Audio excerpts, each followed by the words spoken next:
When I was at LeBlanc and creating the acoustical designs for the concerto and the opus clarinets, subsequently I went out and presented the clarinet to different players.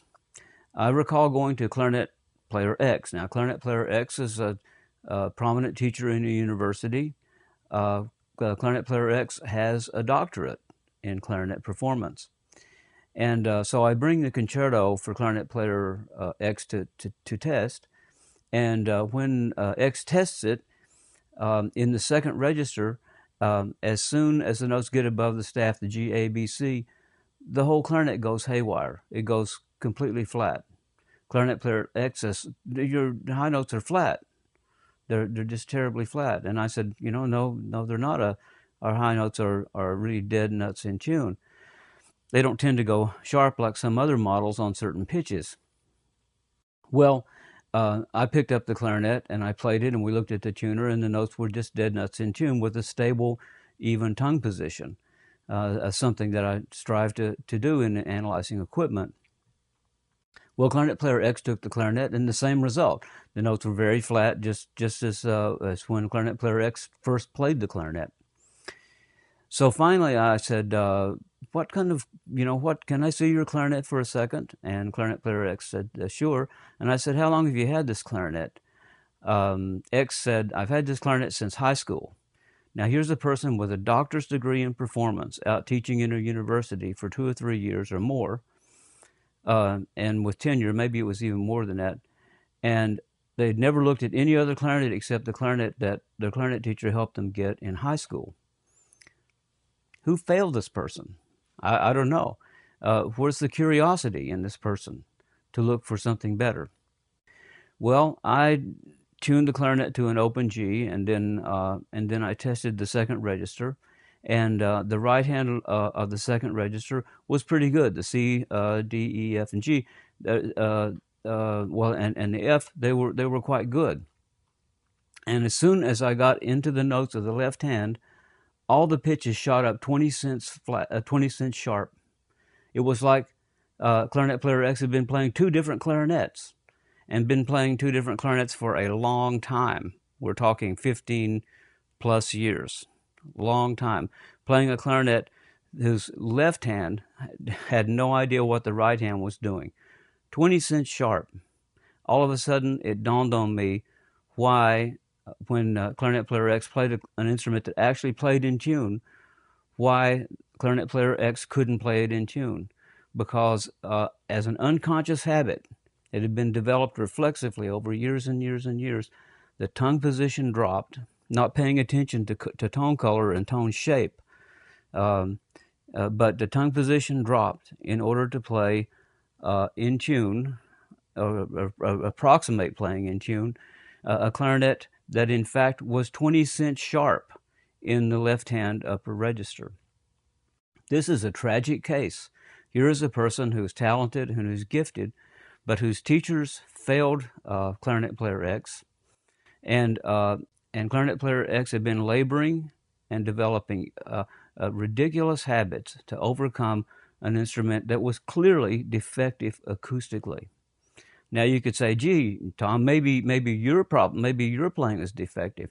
No, not when the principal clarinet in the Metropolitan Opera plays the same clarinet I play and gets the same result. Not when the principal clarinet in Chicago Symphony plays the same clarinet and gets the same results as I do. Not when 98% of the clarinet players do that and get the same result. This person had teachers that failed him, and that's the sad, sad case of Clarinet Player X. You can avoid that, and I'll tell you how in the next segment.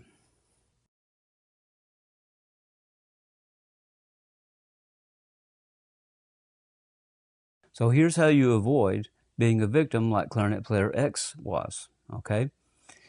The first thing that you have to do as a clarinet player, especially when you're choosing equipment, is to suspect yourself and to make sure that everything is correct in terms of your own playing before you begin to analyze the equipment. It's the mistake that most players make is they assume themselves, and they and they expect the clarinet or the equipment they're testing to conform to them. Now, that's not a bad idea if your playing mechanics are correct. But if there's severe defects in your playing mechanics because of bad habits that you've learned from playing defective equipment, then all you're going to do is pick a clarinet that conforms to your faults so that your faults are perpetuated. It's not a good idea, and it doesn't really give you the real improvement that you really look for when you're trying to choose equipment. Okay, so the solution is this: suspect yourself. You analyze your tongue position, make sure your tongue position is nice and stable throughout. You make sure that your air column is correct, that you're blowing the compressed, what I call aerosol can air that I describe in my Educator's Guide to the Clarinet. That's really the key to clarinet playing, along with tongue position. You make sure that the embouchure is functioning correctly, that you're not biting or doing anything stupid or inordinate with the embouchure. And especially if you're choosing a clarinet, you make sure that your reeds are extremely well balanced. This is a shameless plug. I have everything that you need really to check those things out and make sure that they're correct. But once you get those things in perspective, then and only then do you have adequate tools to judge whether a piece of equipment, whether it be a barrel or a clarinet or some kind of adjustment on the clarinet, is really a valid a valid change. So you are eventually, say, picking equipment that is going to conform to your playing mechanics, but not the skewed playing mechanics that have been trained in by playing a bad piece of equipment for years and years and years, but correct playing mechanics with efficiency and integrity. That's what you need to develop, and the better your playing mechanics get, the more discerning and the more accurate and the more objective your perception of equipment is going to be, the better your choices are going to be, the least frustrated you're going to be, and the more fun you're going to have.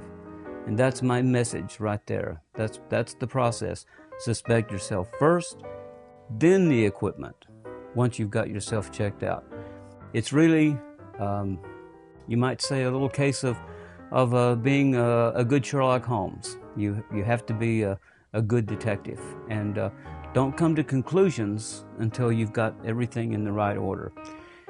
And as I think what Holmes says, that once one has eliminated the impossible, then one has to consider all the other alternatives, no matter how improbable it may seem. And with that, I'll leave you and look forward to seeing you next time.